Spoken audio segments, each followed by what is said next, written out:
So good evening, another founder in car, again in the ZC33S, aka the Swiss Sport Hybrid 1.4 turbo, and today we will discuss what is the most important thing that makes a car eligible as a business car. So there are some facets that I will talk you through and that you can consider. One is of course that it serves the purpose. So you take a car and you need, for example, to haul things. Of course you're not getting a two-seater sports car, but if you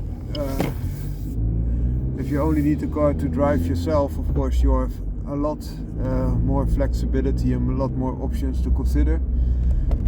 In my opinion, a car should also be respectful for the type of business that you do. So for example, if you are riding around in a shitbox, this will reflect on you as well as the owner of the car.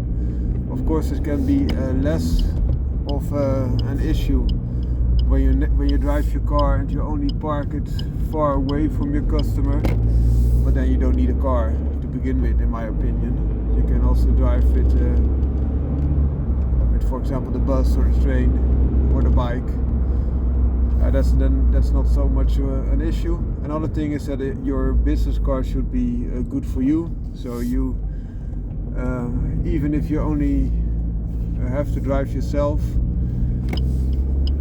from business to business, so that you can go with a two-seater, if that is good for you because you really enjoy that type of car, that's a good thing. But also perhaps you want a car that is flexible, it can also be used to haul a little bit of stuff when you're moving, or when you're getting furniture from the shop to your house, or you find something that you really want to take, or your daughter or son has a flat tire, or the bike has been in an accident and you want to carry it. This of course will be a lot harder when you're two-seater. So take this please into consideration, because if the car is more functional, this oftentimes is also a benefit to you, because you not only use the car for your business adventures, but also very often for your day-to-day practices. Then when we talk about day-to-day, so next to the business, you can also use your car for private use, but then there are some laws that you have to comply with, especially tax laws. So for example, in the Netherlands, you have to pay a certain percentage of the value of the car, especially if you have a new car. You have to pay that each year as part of the private use that you use. The other way is that you have a car that you only use very limited, so in the Netherlands only 500 kilometers max in a year, but this is often not the case, of course. So that's one thing to take into consideration. For example, if that percentage is like 22%, then please take it into consideration as well, that you have to pay this every year. There are some exemptions, especially cars that are electric. They get a better or lower tax rate, at least to a certain level, so also take that into consideration. And in the Netherlands we have a rule for young timers, so cars that are not old timers but at least 15 years old.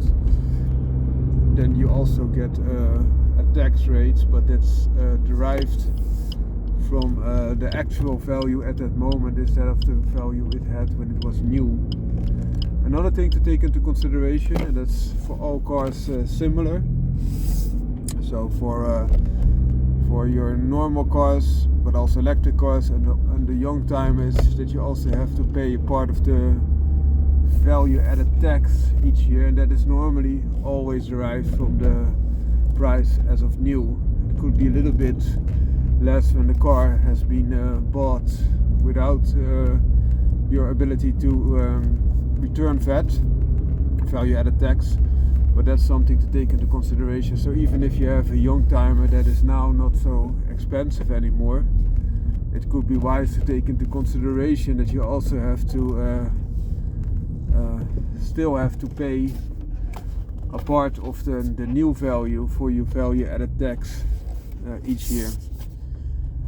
So those are some fiscal things to take into consideration.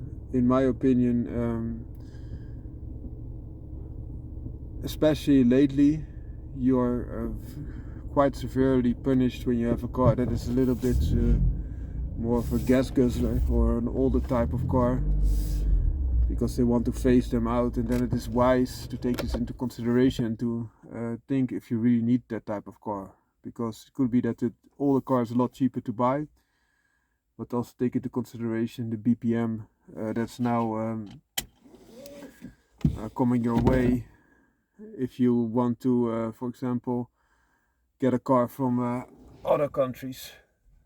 So when you import it, still you have to pay a part of that. So I hope this video helps. I see it is turning black now. Have a great day. Found a car out.